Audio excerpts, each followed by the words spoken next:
Hello students, Marathi shorthand 80 words per minute. Ready for dictation.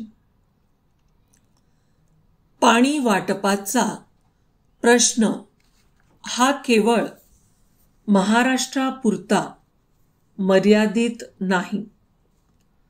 सर्वोच्च न्यायालयात याबाबतचे वाद आहेत. पाणी वाटपासंदर्भात 2 लवाद झाले. आता तिसऱ्या लवादाची मागणी आम्ही करीत आहोत, असे माननीय मुख्यमंत्री यांनी पत्रकार परिषदेत सांगितले. ते म्हणाले, पुढच्या 3 महिन्यात राज्यातल्या दुष्काळी स्थितीवर मात करण्यासंदर्भात मी प्रामुख्याने लक्ष घालीन. महाराष्ट्रात अनेक ठिकाणी पैसेवारी फार कमी आहे.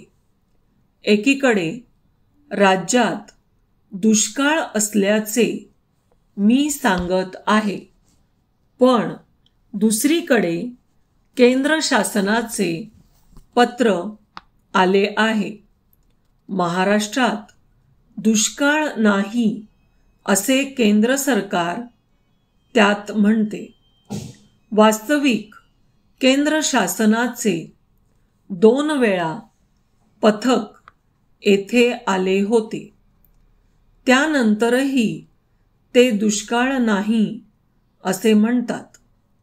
लोकसभेतही याबाबत मी प्रश्न विचारला होता.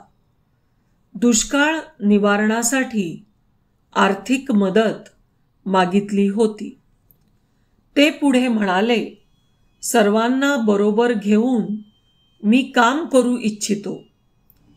अतिशय कठीण आर्थिक स्थितीतून महाराष्ट्र जात आहे.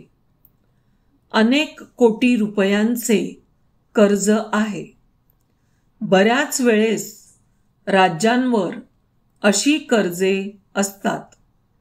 त्यातून मार्ग काढण्याची मला पूर्ण खात्री आहे.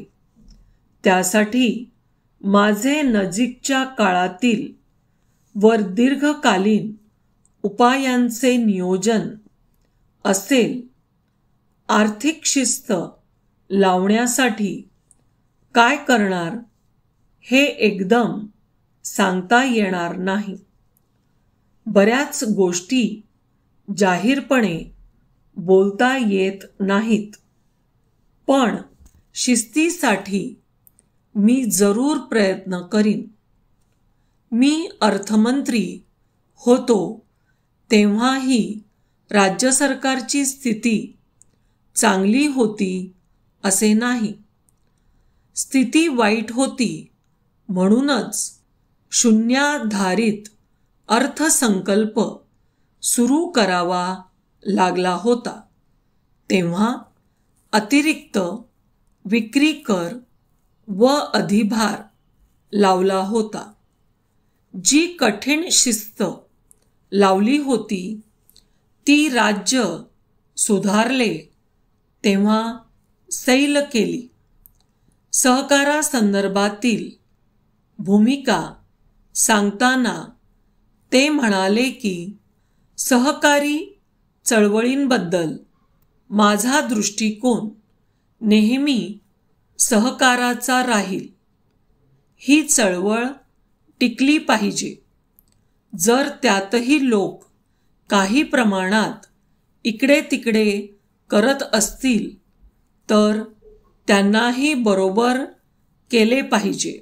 Thank you students. Best of luck for your examination.